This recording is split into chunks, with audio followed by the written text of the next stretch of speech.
Welcome in Unacademy Live 7. In botany class, today I will discuss transpiration part 2. In this part, I will discuss about the structure of stomata and mechanism of stomata, mechanism of opening and closing of stomata. आज के इस lecture में हम आपको stomatal apparatus के structure के बारे में बताएंगे तथा किस प्रकार से स्टोमेटा खुलता है और बंद होता है। सबसे पहले हम आते हैं स्ट्रक्चर ऑफ स्टोमेटा। स्टोमा और stomatal aperture is bounded by two kidney shaped cells that is known as God cell. Stomatal aperture जो है ये दो किडनी शेप्ड सेल से गॉर्डेड होता है, उस सेल को कहते हैं guard cell. That is the specific character. The inner wall of guard cell is thicker and outer wall of guard cell is thinner. यहां देखा है आप, ये अंदर का कीवाल जो है ये मोटी बनाई गई है और बाहर कीवाल जो है ये पतली है। ये जो वॉल थिनर और थिकर है, इसका मेन रोल होता है स्टोमेटा की ओपनिंग में और स्टोमेटा की क्लोजिंग में। Stomata is epidermal cell, guard cell is epidermal cell. आप जानते हैं कि epidermal cell is totally devoid of chloroplast except guard cell. Epidermis की जितनी भी कोशिकाएं होती हैं उन सभी कोशिकाओं में क्लोरोप्लास्ट एब्सेंट होता है। क्लोरोप्लास्ट एब्सेंट होता है, केवल गॉड सेल में क्लोरोप्लास्ट पाया जाता है। एक डिस्टिंक्ट न्यूक्लियस है। गॉड सेल दोनों किनारों पर जुड़े होते हैं और बीच में ये फ्री है, जिससे ये स्टोमेटल अपर्चर बनता है। इसे कहा जाता है स्टोमा। और ये बगल जितनी भी सेल्स हैं, ये रेड से जो मैंने बनाया है, ये सब न्यूक्लियस है। ये जितने भी सेल्स हैं they are known as accessory cell और सब्सिडियरी सेल। यही है गॉड सेल का स्ट्रक्चर। यहां मैंने लिख दिया है। Each stomata has a pore in मेल size. A pore is 4 mm wide and 26 mm long. This pore is surrounded by kidney shaped God cell. These cells are living, having nucleus, chloroplast and cytoplasm. The outer wall of God cell is thin and inner wall is thick. These God cells are surrounded by epidermal cell called subsidiary cell or accessory cell. Chloroplast is absent in subsidiary cell. मैंने पहले बताया आपको कि जितने epidermal cells होते हैं, केवल guard cell को छोड़ करके किसी भी सेल में, एपिडर्मल सेल में क्लोरोप्लास्ट नहीं पाया जाता। इसके बाद देखिए, ये मैंने डायग्राम बनाया है ओपन और क्लोज स्टोमेटा का। ओपन और क्लोज स्टोमेटा का। Stomata open, stomata closed. अब यहां पर जब फोटोसिंथेसिस होती है, फोटोसिंथेसिस के बाद गॉड सेल में उसका सॉल्यूशन, उसका कंसंट्रेशन ये हायर हो जाता है। कंसंट्रेशन जब हायर होगा तो H2O molecules they enter in guard cell. Subsidiary cell से ये गॉड सेल में आते हैं और जब ये टर्जिड हो जाते हैं, at turgidity the outer thinner wall stretch out, ये बाहर खुलता है, बाहर फूलेगा और बाहर फूल करके ये अंदर की वॉल पर टेंशन क्रिएट करता है, जिससे अंदर की वॉल भी बाहर की तरफ खींची जाती है। अंदर की वॉल भी बाहर की तरफ खींचेगी। इस प्रकार से बनाना, केला, जो केले का स्ट्रक्चर होता है वो केले का स्ट्रक्चर इस तरह से बन जाता है और स्टोमा ओपन हो जाते हैं। इसको बताएंगे हम कि आखिर कौन सी थियरी है जिसके नाते ये एंडोस्मोसिस की क्रिया होती है। गार्ड सेल का जो सॉल्यूशन है कैसे कंसंट्रेट होता है। तो इस तरह से जब ये टर्जिट हो जाएगा, टर्जिट कब होगा? जब सब्सिडियरी सेल से गार्ड सेल में वाटर मॉलिक्यूल इंटर करता है। तो चूंकि तब इसकी टर्जिटी आ जाती है, आउटर वॉल स्ट्रेच आउट, बाहर खींचेगा, अंदर की वॉल पर टेंशन स्ट्रेचिंग क्रिएट करता है और दोनों थोड़ा खींच जाते हैं और खींचने के बाद ये स्टोमा जो है ओपन हो जाता है। स्टोमा ओपन हो जाता है। केला आप देख लीजिए, 2 केला ऐसे मिला दीजिए, आपको ऐसे केला मिलेगा। तो that is the banana shape. इसके बाद एक्सेस वाटर तो इसमें आ गया। रात्रि के समय जब ग्लूकोज कन्वर्ट हो जाता है स्टार्च में, स्टार्च इनसॉल्युबल है, तो वाटर मॉलिक्यूल यहां ज्यादा हो गया। अब कंसंट्रेशन सब्सिडियरी सेल का ज्यादा हुआ, तो water molecule moves towards outside from guard cell to subsidiary cell. Guard cell से सब्सिडियरी सेल में जाता है। इस प्रकार इसकी जो स्ट्रेच वॉल है ये धीरे धीरे अपनी नॉर्मल पोजीशन, ओरिजिनल पोजीशन पर आ जाती है और स्टोमा बंद हो जाता है। यहां मैंने इसका पूरा डिटेल लिख दिया है कि कब स्टोमेटा ओपन होता है और कब स्टोमेटा क्लोज होता है। इसे आप लिख लेंगे। Opening and closing of stomata depends upon the turgid और flaccid state of the guard cell. Turgid state फूली हुई अवस्था है, फ्लैसिड स्टेट जब उसमें से वाटर मॉलिक्यूल बाहर निकल जाते हैं तो स्लथ अवस्था है, सिकुड़ी हुई अवस्था है। और यही टर्जिड और फ्लैसिड स्टेट जो है ये गार्ड सेल के ओपन, स्टोमेटा के ओपन और क्लोज के लिए जिम्मेदार है। मैंने पॉइंट वाइज कर दिया है। First point, when the guard cell are in turgid state the stomatal aperture is open. जब गार्ड सेल टर्जिड स्टेट में होगा तो स्टोमेटल अपर्चर जो है ये ओपन हो जाता है, खुल जाता है। Second, when the guard cells are flaccid state the stomatal aperture is closed. अभी जो मैंने आपको समझाया कि इनर वॉल और आउटर वॉल किस तरह से बाहर की तरफ स्ट्रेच होती है, उसको मैंने डिटेल में यहां लिख दिया है। The inner wall of the guard cell towards pore, जो ये अंदर की तरफ जो पोर की तरफ है, थिक वॉल है। The inner wall of the guard cell towards pore is thick and outer wall is thin. When the turgor pressure of guard cell increased, the outer thinner wall of the guard cell is pushed out, बाहर की तरफ खींचेगा, towards periphery, due to which a tension is created on the inner thicker wall, thus pulling the inner thicker wall towards periphery, thus leading the opening of stomatal aperture। अभी मैंने आपको समझाया कि जब गार्ड सेल टर्जिड हो जाता है तो आउटर थिनर वाले खींचेगा बाहर की तरफ। अब एक स्ट्रेचिंग टेंशन अंदर की थिकर वॉल पर पड़ेगा और वो भी खींचेगा बाहर और स्टोमेटा ओपन हो जाता है।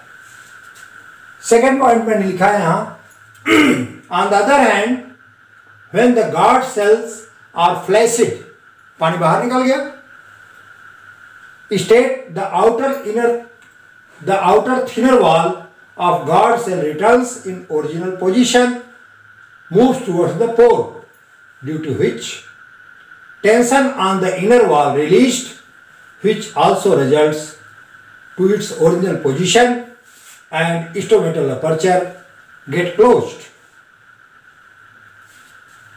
अब यहां नोट करके मैंने कुछ विशेष बातें लिख दी हैं।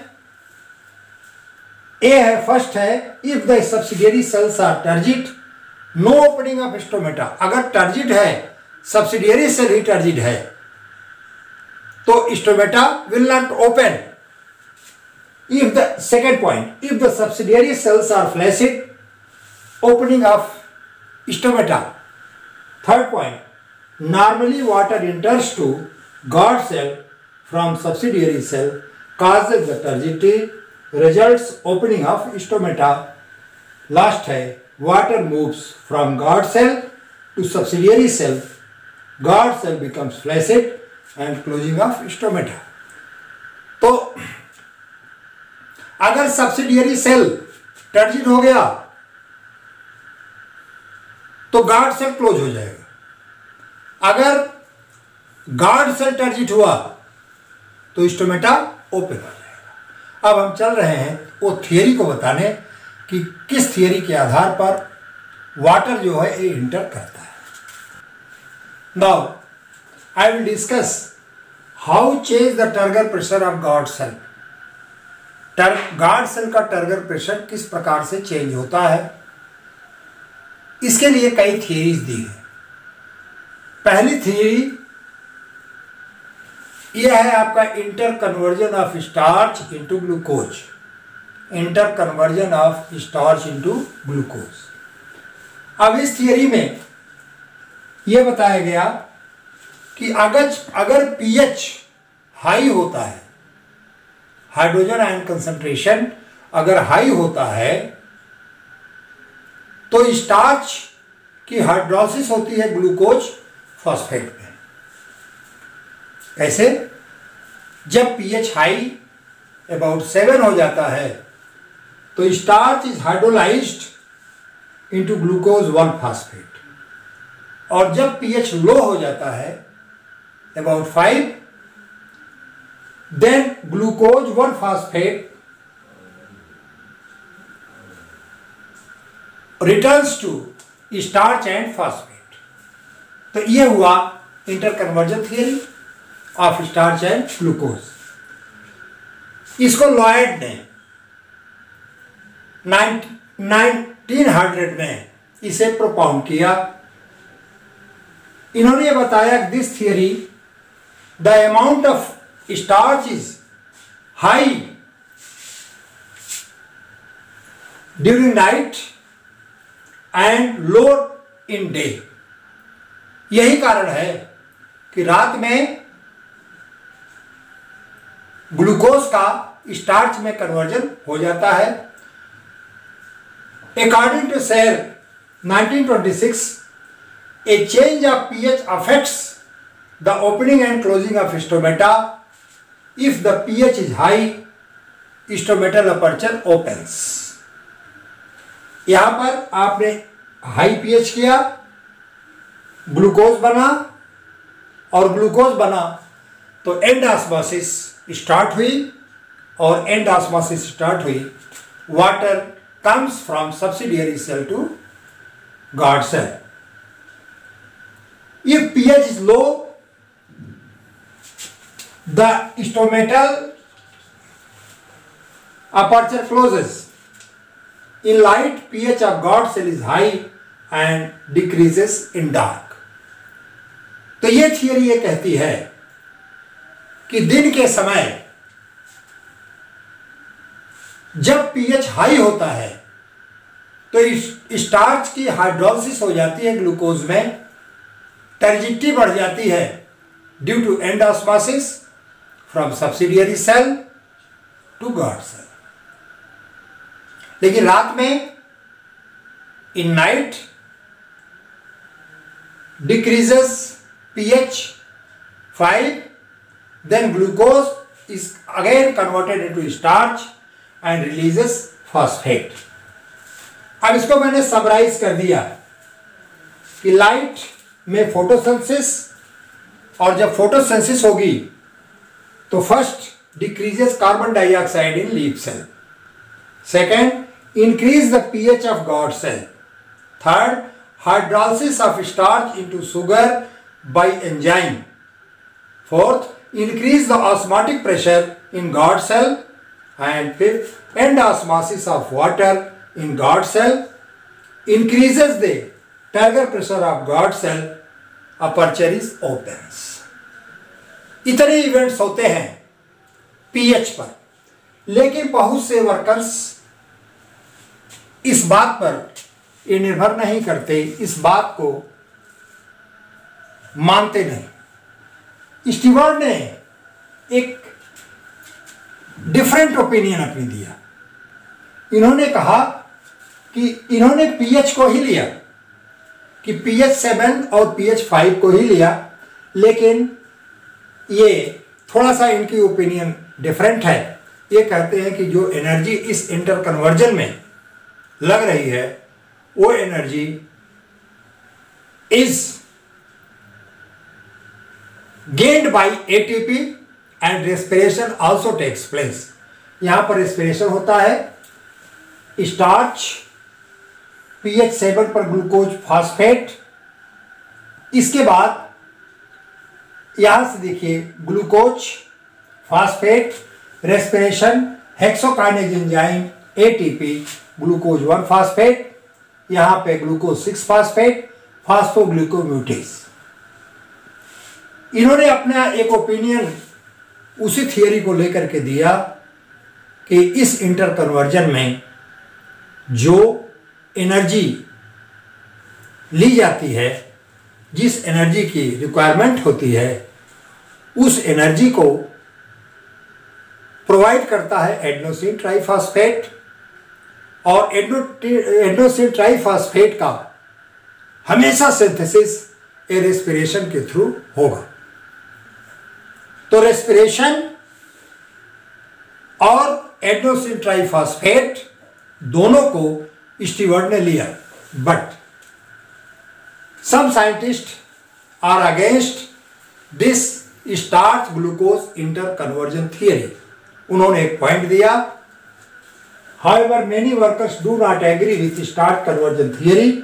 इन्होंने यह बताया कि रात के समय जब स्टार्च डिसअपियर होता है गार्ड सेल में, in presence of light, glucose 6 phosphate नहीं बल्कि मैलिक एसिड का फॉर्मेशन होता है। On the presence of light when starch disappears from the guard cell, malic acid appears not sugar. इन्होंने पहला पॉइंट दिया, पहला रीजन दिया कि जब लाइट की प्रेजेंस में, इंटर कन्वर्जन थियरी ये कहती है कि स्टार्च हाइड्रोलाइज होता है और हाइड्रोलाइज होने के बाद वो शुगर देता है, लेकिन इनका यह कहना है not sugar but malic acid. Second point, starch has not been reported in many monocots. जैसे एमराइलिस है, ये मोनोकॉट प्लांट है, इसमें इसके गॉड सेल में और इसके सेल्स में स्टार्च का कोई रिपोर्ट नहीं किया। According to this theory, osmotic pressure of guard cell is increased due to the formation of glucose 1 phosphate in guard cell, but it is found that presence of phosphate causes the development of same osmotic pressure as does the presence of glucose phosphate. अगर केवल phosphate है तो यह भी जो है osmotic pressure उतना ही create करेगा जितना कि ग्लूकोज 1 फॉस्फेट करता है। लास्ट है, इस इंटर कन्वर्जन थियरी में फास्फोरिलेज एंजाइम लिया गया है, लेकिन इनका यह कहना है कि केवल फास्फोरिलेज एंजाइम ही कन्वर्जन में भाग नहीं लेता, बल्कि कुछ और भी एंजाइम्स हैं जो कन्वर्जन में भाग लेते हैं। अब हम चल रहे हैं आपको पोटेशियम आयन थियरी।